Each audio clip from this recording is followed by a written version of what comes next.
Yew trees. Hey there, darling, His mum said, pushing herself up a bit in bed as Connor came through the door.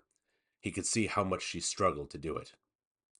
I'll just be out here, his grandma said, getting up from her seat and walking past without looking at him.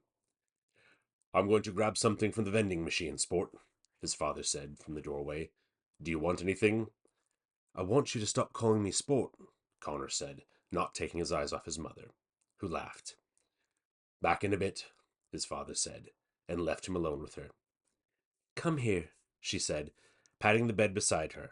He went over and sat down next to her, taking care not to disturb either the tube they had stuck in her arm, or the tube sending air down her nostrils, or the tube he knew occasionally got taped to her chest when the bright orange chemicals were pumped into her at her treatments. How's my Kona then? She asked, reaching up a thin hand to brush his hair. He could see a yellow stain on her arm around where the tube went in, and little purple bruises all the way along the inside of her elbow. But she was smiling. It was tired. It was exhausted, but it was a smile. I know I must look a fright, she said. No, you don't, Connor said. She brushed her hair again with her fingers. I think I can forgive a kind lie. Are you okay? Connor asked, and even though the question was in one sense completely ridiculous, she knew what he meant. Well, sweetheart, she said, a couple of different things they've tried haven't worked like they wanted them to, and they've not worked a lot sooner than they were hoping they wouldn't, if that makes any sense. Connor shook his head. No, not to me either, really, she said. He saw her smile get tighter, harder for her to hold. She took in a deep breath, and it ratcheted slightly as it went in, like there was something heavy in her chest.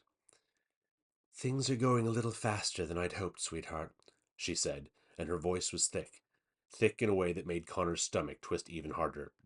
He was suddenly glad he hadn't eaten since breakfast. But, his mum said, voice still thick but smiling again, there's one more thing they're going to try, a medicine that's had some good results.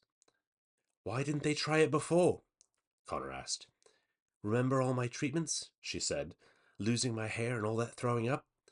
Of course. Well, this is something you take when that hasn't worked how they wanted it to, she said. It was always a possibility, but they were hoping not to have to use it at all.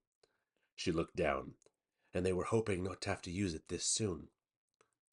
Does that mean it's too late? Connor asked, setting the words free before he even knew what he was saying.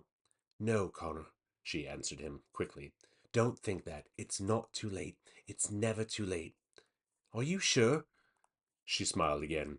I believe every word I say, she said, her voice a little stronger. Connor remembered what the monster had said.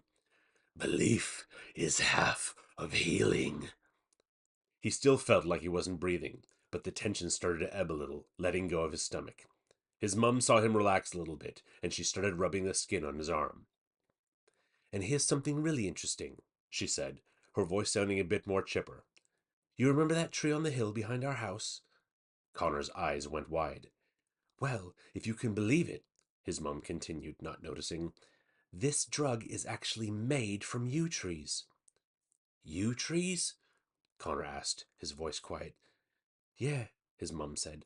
I read about it way back when all this started. She coughed into her hand, then coughed again. I mean, I hoped it would never get this far, but it just seemed incredible that all that time we could see a yew tree from our own house, and that very tree could be the thing that healed me. Connor's mind was whirling so fast it almost made him dizzy. The green things of this world are just wondrous, aren't they? His mother went on. We work so hard to get rid of them when sometimes they're the very thing that saves us. Is it going to save you? Connor asked, barely able to even say it. His mum smiled again. I hope so, she said. I believe so.